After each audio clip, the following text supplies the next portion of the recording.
السلام عليكم ومرحبا بكم معايا في فيديو اليوم ان شاء الله غادي نقدم لكم واحد الوصفه اللي هي فعاله طبيعيه ومجربه 100% للكحه او لا السعال. الكحه الشديده تصلح للصغار والكبار، كاين اللي كبار في السن كتقيسهم ديك الكحه الشديده وكذا والصعيبه. هاد العلاج او الوصفه الطبيعيه ديال المكونات اللي موجوده يعني في كل بيت اللي هي طبيعيه صحيه. كاين اللي كيتقيسوا ديك الكحه يعني اللي سهله او لا السعال كيتناول فقط العسل الحر او لا عسل النحل، يعني غير بوحدها كتمشي به. كاين اللي ما كيصيبش على عسل النحل، كاين اللي كيتناول الحلوه، يعني شتو الحلوه نتاع 10 سنتيم، هذيك الحلوه اللي كتبقى يعني مده باش كتذوب، يعني ماشي ديك طوفيطه ولا يعني الحلوه. فهذيك الحلوه حتى هي اللي فعاله بالنسبه اللي كتقيسوا هكا الكحه، وما يعني كيدير حلوه في فمو فكتريح عليه شويه، يعني ما كتبقاش. اما بالنسبه للكحه شديده اللي ما كتمشي لا بعسل لا بحلوه لا حتى بشي حاجه، فتمشي ان شاء الله من هذه الوصفه هذه اللي من النهار الاول ان شاء الله كتمشي. اللي غادي نحتاجوه هو العسل الحر او لا عسل النحل، يعني موجود في كل بيت مغربي طبعا. اللي غادي نحتاجوه هو واحد 3 معالق يكونوا عامرين مزيان ديال العسل.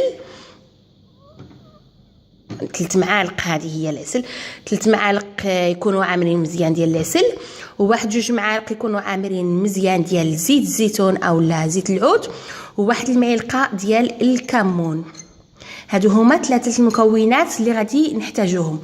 عسل نحل 3 المعالق عامرين، 2 المعالق زيت الزيتون عامرين، وملعقه تاع الكمون. اكيد غادي نخلطوا هاد المكونات مع بعض، نخلطوهم على العسل لان العسل صعيب باش يتحرك من بلاصتو.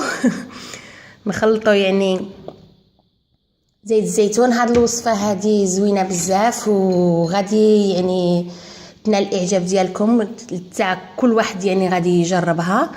هنا غادي نخلطوا هاد المكونات مع بعض يعني بهاد الطريقه مزيان.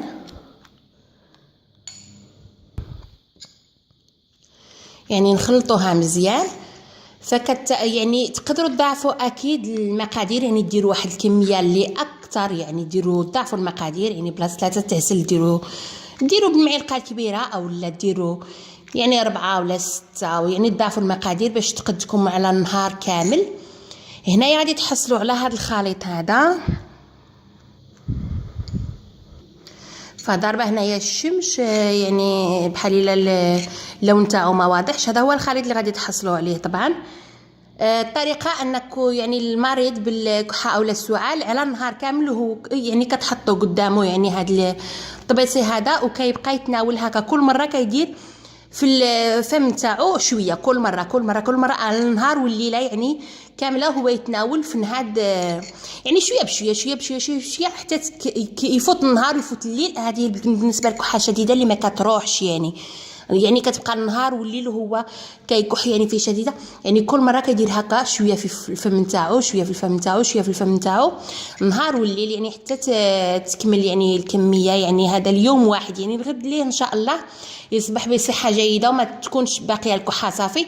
حتى الا بقات يقد يزيد غد ليه صافي، يعني يقد يزيد واحد الكميه اللي هي صغيره غير غد ليه. ما الاغلبيه يصبح ان شاء الله ما فيه لا كحه لا سعال لا حتى شي حاجه من هذه الوصفه هذه. فهي وصفه كما كتشوفوا طبيعيه وصحيه يعني، وراها مجربه. يعني انا من نجيب لكم شي حاجه يعني اكيد انها مجربه وفعاله. نتمنى فيديو اليوم انه يكون نال الاعجاب نتاعكم، وإلا عارفين شي حد انه فيه الكحه ولا السعال تقدروا تبارطاجيو له الفيديو، هكا غادي تنفعوه. لانها وصفه كما قلت لكم بمكونات اللي يعني يستطيع اي واحد انه يعملها في البيت ديالو بدون ديك الادويه اللي تقدر ما يكونش عندها واحد الفعاليه. يلا مع السلامه، الى فيديو جديد ان شاء الله.